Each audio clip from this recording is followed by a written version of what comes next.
Big things have small beginnings.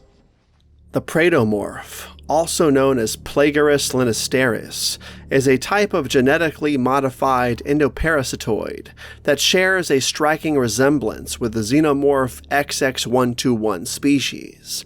This aggressive creature was originally created through genetic manipulation by the maverick Wayland Corp android, David. The first versions of the praetomorph were set loose on the crew of the Weyland-Yutani Corporation's colony ship, the USCSS Covenant, in the year 2104. David 8 utilized the chemical A0-3959X.9115, also known as the black goo, as a catalyst to create the praetomorph. The pathogen was applied to tissue samples from the late Elizabeth Shaw, dead engineers, and early neomorph attempts born from the indigenous creatures of Planet 4.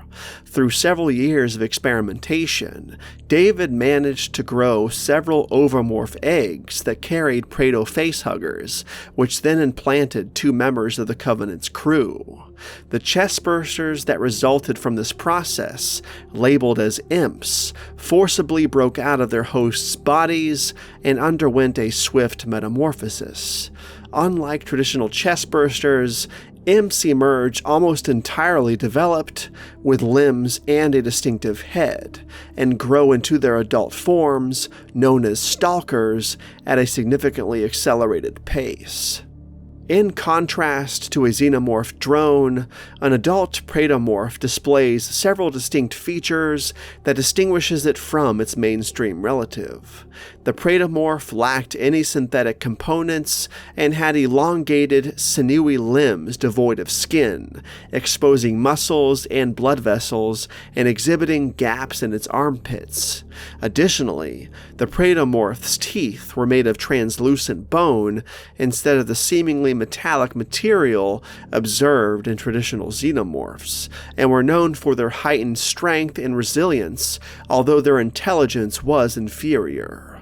The shoulders and dorsal spines were smaller and narrower, and the praetomorph possessed a thinner, sleeker tail with a small barb at the tip.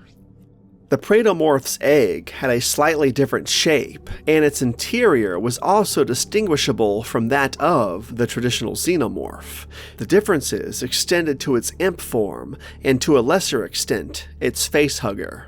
However, despite these deviations, the praetomorph bore a striking resemblance to the classic xenomorph. Similar to the xenomorph, the praetomorph had an internal pharyngeal jaw that could eject from its mouth with tremendous force, allowing it to penetrate bone and metal with ease.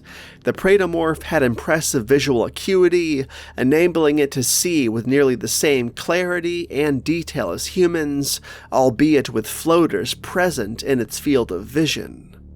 After commandeering the USCSS Covenant, David shared the findings of his research with the Weyland-Yutani Corporation, stating his desire to continue his work using the settlers and remaining crew members.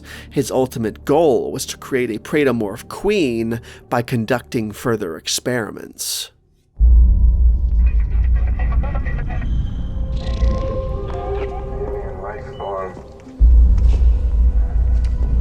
Been dead a long time. Big things have small beginnings.